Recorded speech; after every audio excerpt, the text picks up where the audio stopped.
The problem was that this individual should have been in prison. And there was no question and under the Conservatives, he was let out. Under the Conservatives, he was let out. This is the Conservative decision. Because of changes You've been in power for 10 years. Because of changes to the law that were brought in by the Labour Party that I voted against. You're in power for 10 years and you've done nothing about it in 10 years. That Jeremy Corbyn voted in favour of. For 10 years, you've done nothing about it. He voted in favour of automatic early release. For 10 years, you've done nothing about it. You cannot retrospectively change the basis. For 10 years, you have done nothing about it. Sorry, and by the way, you're leader of the Conservative Party. The Conservative Party has been in power for 10 years. One of the reasons we're having this election is because we have a Queen's speech that was blocked by Parliament, amongst other things, not least Brexit. We need to get it done so that we can move forward. You are asking in the NHS. You are asking for a fourth Conservative term. Policing. Yes. You can't shrug off the record of the Conservatives as you do that and say somebody else, not me. No, you can't do that. No, of course not. But don't forget, Labour said. Okay, well, let's look at what's happened to him. You can't go back. Let's look at what happened to him in the last 10 years, where he was in the last 10 years, which is in the prison system, which has been pretty much disastrous under the Conservatives. Let's go through a few figures. Suicides under the Conservatives in the prison system up by 50%. Assaults on staff tripled in that period. Prisoner assaults doubled, self-harm more than doubled. And that is why this new Conservative administration, Andrew, is putting £2.5 billion into our prison service. It's not a new Conservative administration. It is the Conservative Party which has been in power for 10 years. But we take a different approach. Do you know how many magistrates and Crown Courts you have closed as a party in the last 10 years? Do you know how many have been closed in England and Wales? We will be making investments in the criminal justice system across the board. Do you know how many courts?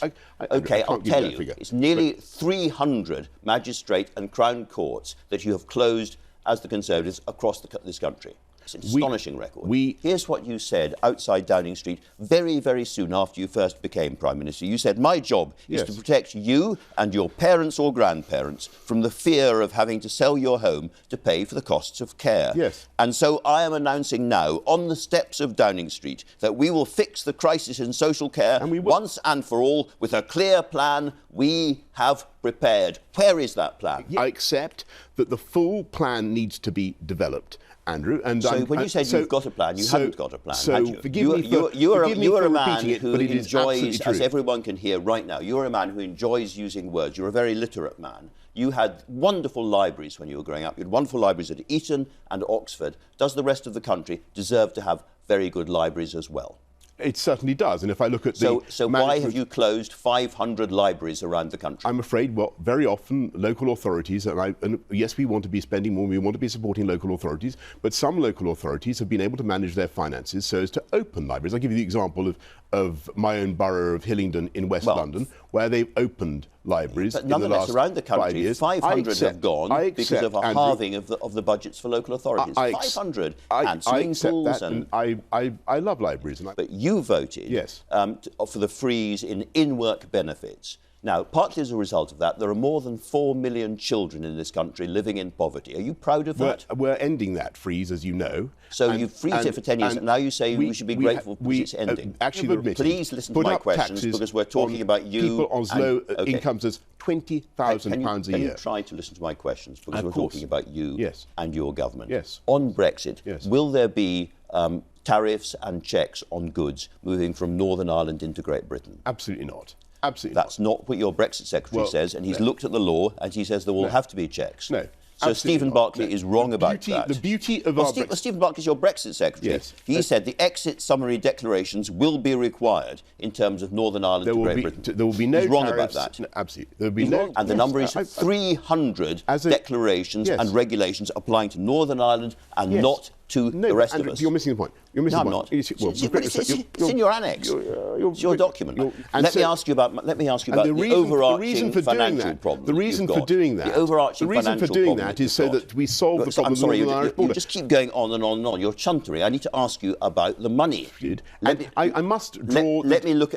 I'm sorry. Let me look. Can I draw the distinction between the Labour manifesto and the Labour manifesto? No, you can't. You absolutely can't, because I need to ask about you and your views. You have said that it'd be one bounce and you're out on Islamophobia in the Conservative Party. Your candidate, Carl McCartney, an election candidate, has had multiple retweets of Tommy Robinson. He's still inside the Conservative Party. Your candidate, Anthony Brown, who suggested Muslim leaders at the time of Iraq had divided loyalties. He's still inside. Not many bounces. They're still inside the Conservative Party. Prominent Conservative. Yes. When you give me an answer, there was a prominent Conservative who said to any non-Muslim reader of the Quran, Islamophobia, fear of Islam, seems a natural reaction and indeed exactly what that text is intended to provoke.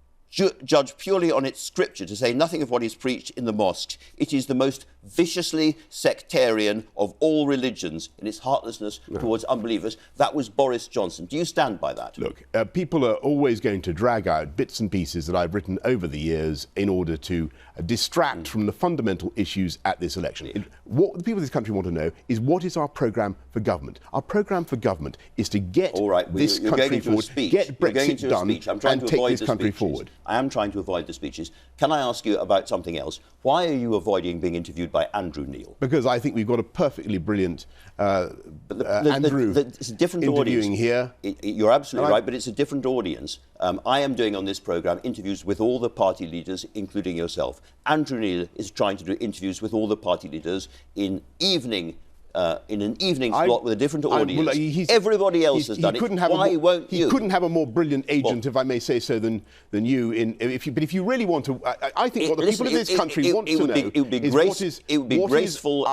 what is our programme for government. It would be graceful and decent if you were able to say, now, I will do an Andrew Neil interview. I'm perfectly happy to be interviewed by any interviewer called Andrew from the BBC. Look, I'm very pleased. We're out of time. I'm very pleased that we have great relations with the United States. We are out of time. And thanks to all my guests. Unlike Jeremy Corbyn and the Labour Party, who